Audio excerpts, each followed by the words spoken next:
Marcelo, bienvenido de Buena Fuente. ¿Qué tal, Marcela? Buen día.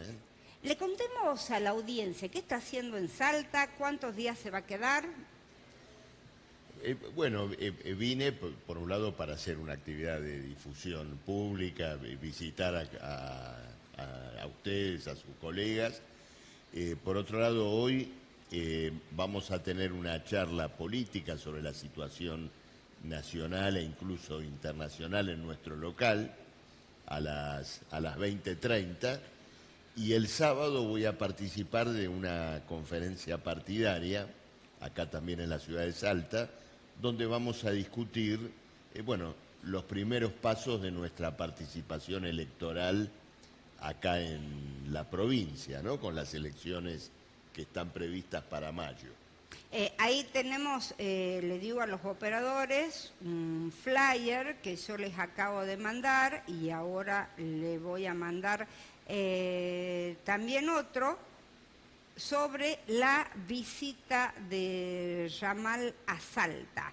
El primer flyer es el rojo y dice Marcelo Yamal, agenda del jueves, conferencia de prensa, a las 10 va a estar en el bar Los Tribunales y a las 20:30 va a ser la charla debate. Él dijo nuestra sede, la sede de Política Obrera es en Santiago del Estero 971. Y el otro flyer que les acabo de mandar es charla debate contra la ultraderecha y el fascismo. Luchemos por una alternativa socialista. Bueno, esta es la charla de la jornada de hoy, también a la tarde, que está puesta en otro flyer. ¿Y cómo está viendo la política nacional primero, Marcelo? ¿Qué está pasando? Yo le comentaba fuera de micrófono que ayer estaba acá con un diputado de La Libertad Avanza, donde...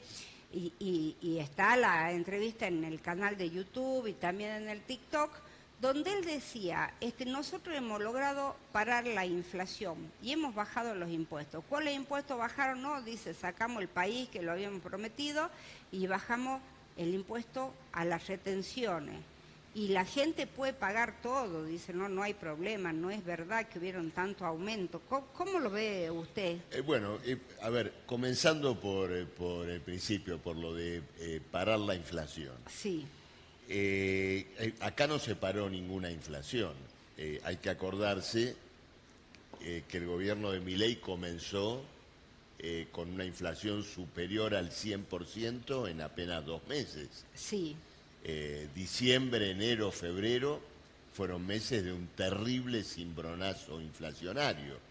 Ese es el periodo en el cual salarios, jubilaciones, gastos sociales quedaron completamente atrasados en relación a la inflación. Entonces, si usted dinamita un edificio, pone una bomba y después dice acá quedó todo quieto, bueno, la inflación que después baja es posterior a lo que fue ese terrible cimbronazo en todos los meses del verano pasado. Luego la inflación tampoco paró. Mire, Marcela, en la ciudad de Buenos Aires, que siempre da el índice de precios unos días antes que a nivel nacional, dio ahora el mes de enero 3%. 3%. Eran los porcentajes que teníamos con Massa. Claro, y el porcentaje acumulado desde que asumió Milei, ¿cuál es? El 100% en los 2 primeros meses. ¿Y después? Y después por eso estamos por arriba del 160%. Entonces, no se paró ninguna inflación. Lo que tenemos hoy, en primer lugar, es el resultado de ese cimbronazo anterior y además continúa habiendo inflación. Lo de la ciudad de Buenos Aires tiene un valor porque calcula o pondera más exactamente el peso de los servicios públicos, electricidad, gas, agua y todo lo demás, que el índice nacional, porque es viejo, ¿no es cierto?, en su elaboración, no lo calcula correctamente. Entonces, ¿por qué? ¿Cómo tendría que ser calculado? Porque cuando se calcula un índice de precios, usted le da una cierta importancia a cada rubros, ¿no es Sí. cierto? Alimentos, alquileres, luz, gas, telefonía, celular. Entonces, ¿qué ocurre? Hace, digamos, 20 o 25 años atrás, el peso de ciertos servicios digitales, la televisión por cable, el celular, gastos de electricidad que hoy en una casa son más importantes que hace 25 años, bueno, no estaban suficientemente ponderados. Por eso, el índice que se da actualmente, el índice de inflación nacional, está por abajo de la realidad. Y todos lo percibimos. Cuando escuchamos 2%, 2,2%, decimos no, esto no es lo que yo siento. Pero Milei y todo lo demás decía antes teníamos un índice mentiroso, ahora vamos a contar la verdad. Usted me dice que no nos están contando la verdad. Claro, porque el índice que se calcula hoy no calcula correctamente toda una parte de los gastos. Entonces nos dicen 2%, 2,2%, intuitivamente nos pasa que no lo creemos, Sí. que sentimos que es mayor. Más no lo creemos cuando vamos al súper. Claro, y exactamente, ¿no se te ocurre esto? Luego con el tema de los impuestos, no es cierto. La presión impositiva en la Argentina subió durante el último año. ¿Subió? Es mayor, calculándolo, es más de un punto porcentual mayor. Y esto tiene que ver con varias cuestiones. El gobierno restauró el impuesto a las ganancias sobre el salario. ¿Nos Sí. olvidamos de eso? Que los salarios que malamente cubren la canasta familiar en la Argentina, por arriba del 1.800.000 pesos, están pagando impuesto a las ganancias. Entonces la presión impositiva, ¿no es cierto?, ha subido. Y todo el presupuesto público está organizado, está diseñado en función del interés de los acreedores de la deuda pública. Es lo único que crece en la Argentina. El pago de los intereses de la deuda pública, que el gobierno de Milei, la deuda, la hizo crecer entre 80.000 y 90.000 millones de dólares más. Entonces, ¿Cómo que hizo crecer la deuda claro, pública? ¿Y eso qué significa para los oyentes y televidentes que nos están viendo? Porque uno dice significa deuda que nosotros pública, como contribuyentes y como trabajadores nos tenemos que hacer cargo de una mochila todavía más grande que la que ya teníamos y que ya era suficientemente importante. ¿Por qué?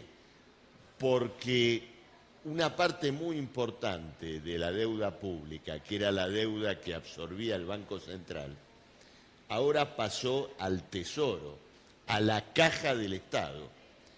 Y esa caja del Estado paga esos intereses de deuda de dos maneras. Por un lado, con más impuestos y por otro lado, con un feroz ajuste, pagando menos a los maestros, pagando menos a los enfermeros, pagando menos de gastos sociales y principalmente pagando menos a los jubilados, que es el ajuste más duro y más feroz que se ha consumado en la Argentina. Entonces, esta es la realidad que se oculta sistemáticamente detrás de palabras, detrás de frases. Equilibrio, hemos cerrado las cuentas, hemos ordenado la economía. No hay nada de eso. Mire, Marcela, ni el Fondo Monetario Internacional todavía decidió darle plata a este gobierno. y ahora tenemos la novedad de Donald Trump, en donde nos va a crear impuesto, por ejemplo, a el ingreso de acero y demás, que es lo que nosotros fabricamos, ¿no? Claro, bueno, te agradezco que me introduzcas en este tema, porque la charla que vamos a dar hoy en nuestro local justamente va a tratar de colocar la situación argentina en ese contexto internacional que es de gran agresión al mundo del trabajo, de gran agresión a la clase trabajadora. El sello de este gobierno de Trump que asume está asociado a esto, agresión interna por un lado sobre una parte muy importante de los quienes trabajan en Estados Unidos, que es la población migrante, Sí. y agresión en un plano internacional más general, en lo que tiene que ver con las guerras, la tentativa de Estados Unidos de recuperar su evidente declinación económica, considerada, ¿no es cierto?, en el orden mundial, por ejemplo, frente a China, con políticas de carácter belicista. Y Milei es una mala copia de Trump. Con eso me podés hacer un TikTok. Sí, por supuesto, pero aparte Con esa frase. Trump es proteccionista para su industria y nosotros todo lo contrario. Sí, pero el proteccionismo de Trump hay que tomarlo con pinzas, Marcela. ¿Por qué? Porque el objetivo de estas sanciones comerciales, de todo esto que está apareciendo, tiene un fin mucho más político que comercial. Fíjate que casi cuando había asumido hace un par de semanas atrás, habían anunciado sanciones económicas, elevación de los aranceles a México y a Canadá. Sí, después volvió para atrás. Después retrocede, entre comillas, pero ¿por qué retrocede? Porque obliga a México a poner a 10.000 gendarmes en la frontera con Estados Unidos. Es decir, cambia los aranceles por una militarización. Entonces, el tema económico, más que económico en sí mismo, aparece como un arma de guerra, como un arma en función de obtener determinadas concesiones políticas. Y acá tenemos una copia desteñida de lo que significa Trump. Yo te diría, una mala copia, en el caso de Milei, y una parodia en el caso de Sáenz. ¿Qué pretenden lograr con un alambre, con el tendido de un alambre en aguas blancas, en una provincia, en un país, donde el narcotráfico inficionó todos los resortes del poder? Y esto lo sabemos perfectamente, basta dar un repaso a la historia judicial de Salta de los últimos años para ver esta cuestión. Vamos a hablar de eso enseguida, Con pero un le vamos... alambrado. Entonces, estamos recreando malamente, ¿no es cierto?, la historia de Trump y armando en la Argentina también un dispositivo de agresión al mundo del trabajo, porque finalmente Elon Musk en Estados Unidos despidiendo trabajadores, cerrando reparticiones, recortando programas de salud. ¿Qué es lo que está pasando acá? Y acá lo estamos haciendo de la misma manera. Le decimos a la audiencia, Mavi, que está sentado con nosotros en nuestros estudios, Marcelo Ramal, él es de Política Obrera. Lo que quieran mandar mensajes, hacer consultas, dar opiniones, fotos, textos, audios o videos, ¿a dónde lo pueden hacer? 3874-147-505 o pueden comunicarse al 3874-858-977. Y hablamos, primero quiero cerrar lo de Estados Unidos y México. Brillante la contestación de la presidenta de México en una carta a Trump, en donde dijo que él creía que iba a dejar afuera a migrantes, pero en realidad deja afuera a millones de consumidores de las cosas que hacen los Estados Unidos, ¿no? Fue brillante esa carta. Claro, lo que ocurre es que toda esta política de cierre de fronteras es en última instancia inviable. Fíjese que estamos gobernados por los adalides, ¿no es cierto?, de la libertad comercial, del movimiento libre de personas, etcétera, etcétera, y con lo único que pueden responder hasta ahora es con muros, fronteras y alambrados, ¿no es cierto? Esta es la realidad que están creando, solo para recrear un clima político de intimidación, ¿no es cierto? Esto no tiene otro sentido. se discute sobre el hospital público, sobre quién se tiene que atender o no en el hospital público. Acá fuimos pioneros en cobrarle a los extranjeros. Por eso, pero el sistema de salud está destruido y no está destruido porque una persona de nacionalidad boliviana se atienda acá. Miren, en la ciudad de Buenos Aires se discute mucho este tema de quién se debe atender o no en el hospital público, pero lo que no se discute es cuántos impuestos pagan las personas que trabajan en la ciudad de Buenos Aires y viven en la provincia, por ejemplo, y que todos los días ingresan a trabajar a la ciudad de Buenos Aires y pagan el IVA, pagan ingresos brutos y todo lo demás. Entonces, son conceptos que solo buscan encubrir lo que sí es real, y es un país y provincias, digamos, administraciones provinciales que, replicando al gobierno nacional, finalmente organizan sus gastos, su sistema económico, en función del interés de los acreedores de la deuda pública. Que en la Argentina, fíjate una cosa, Marcela, Argentina hoy es uno de los países más caros del mundo. Sí. Tenemos el peso fuerte, pero ¿cuál es el objetivo real de ese peso fuerte?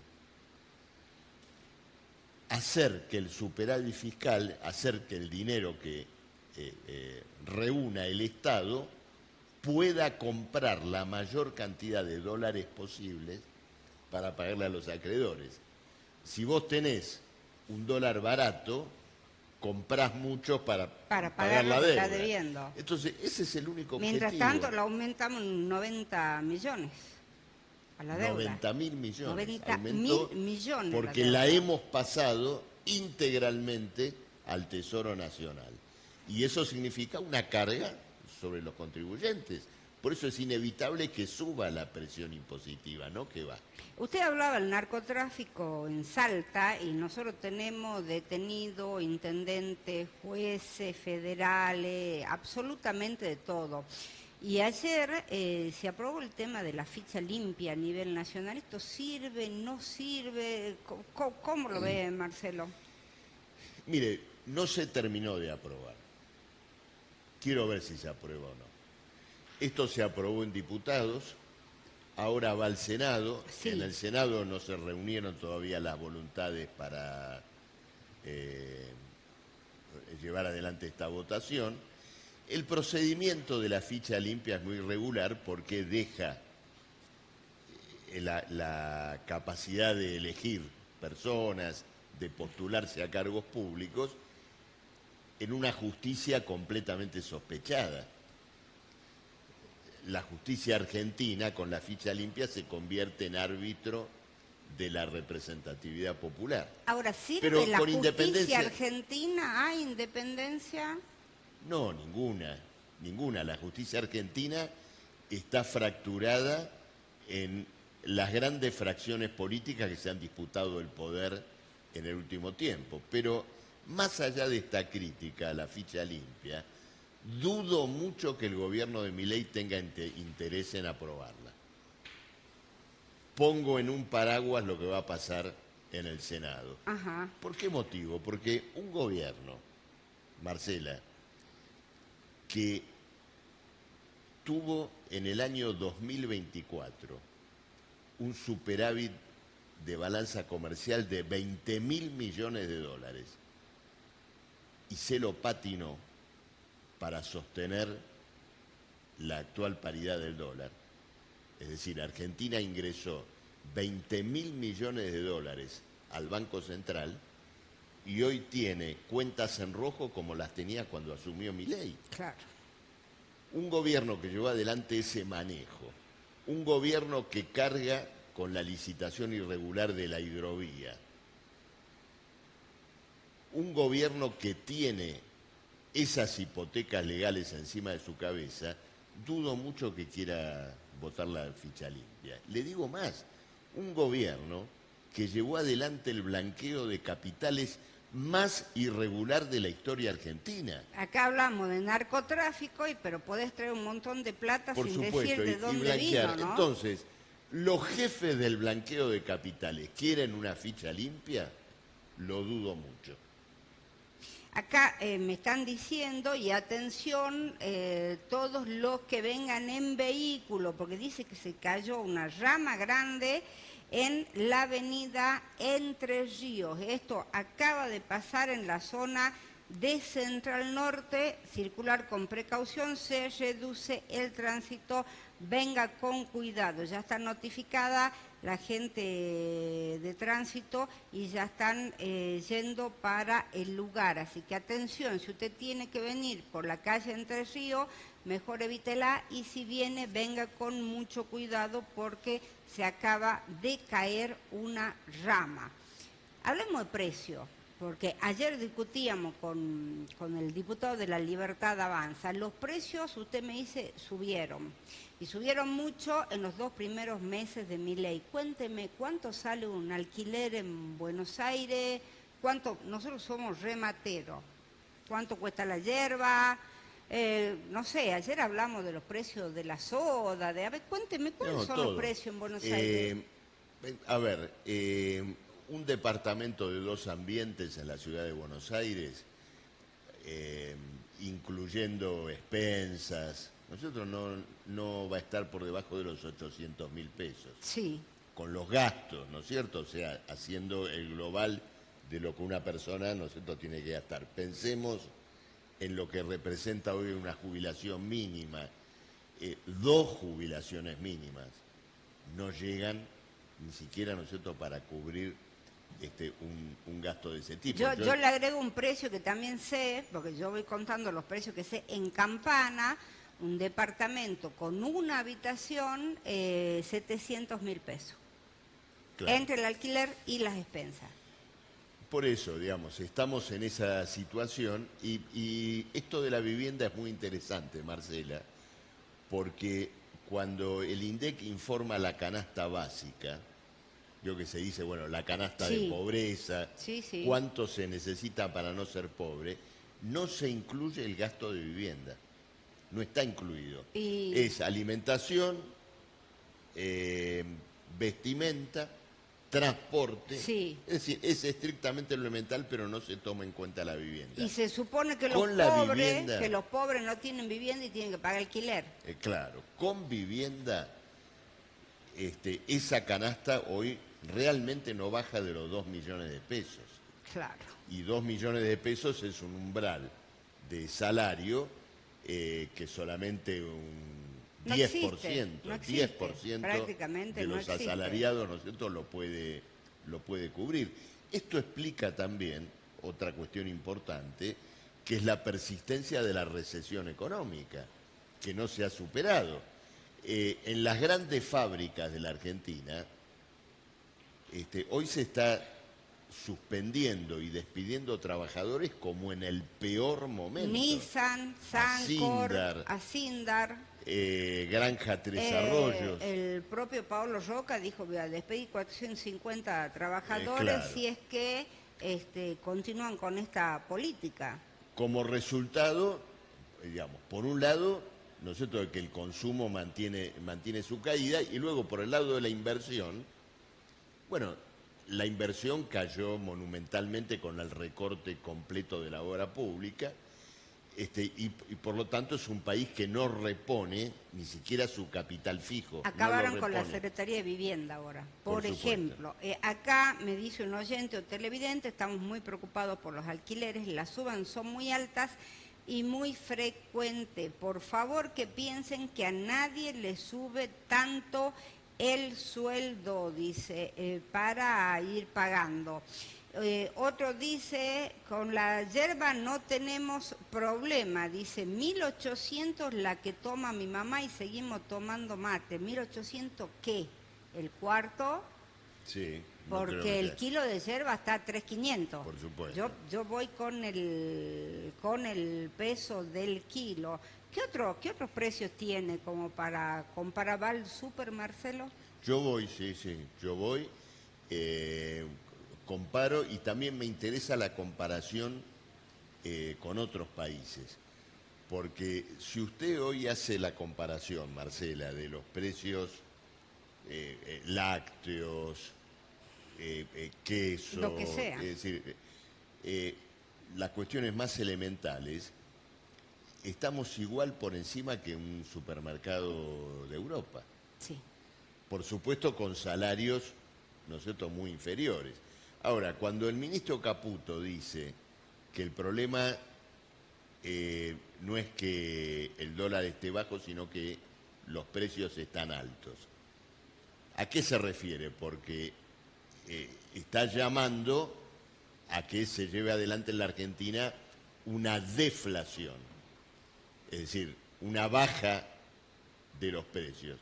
Pero los precios que dependen del gobierno suben todo el tiempo.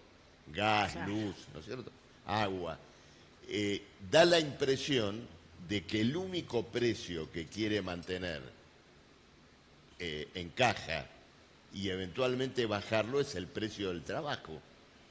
Por eso todas las paritarias que se están discutiendo, lamentablemente con la complicidad de la mayoría de la dirección de los sindicatos, son paritarias a la baja, son paritarias que derivan, ¿no es cierto?, en una caída del salario.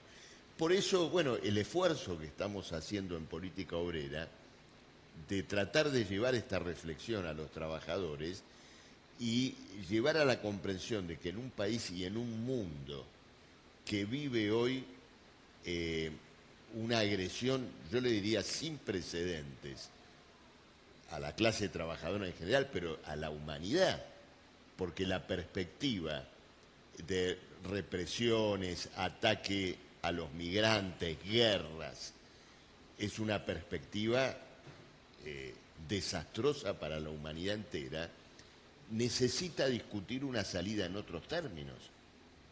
Es decir, si nos vamos a guiar por la competencia entre los Musk, los grandes capitalistas que han salido a esta disputa terrible por el dominio del mundo, de sus negocios, bueno, llegamos a la conclusión que es necesario que discutamos otra organización social donde los que vivimos de nuestro trabajo, los que hemos construido toda la riqueza que el mundo expone, sean los que organicen y gobiernen conscientemente y colaborativamente entre todos, sin alambrados, sin muros, donde el trabajador de Argentina se ponga de acuerdo con el trabajador de Bolivia, con el trabajador de Estados Unidos, para organizar la sociedad de acuerdo a los intereses del mundo de los que trabajan. ¿Quiénes pueden ir Esto es a la charla de esta tarde, Marcelo? Todos los que estén interesados en discutir esta cuestión que estamos exponiendo acá.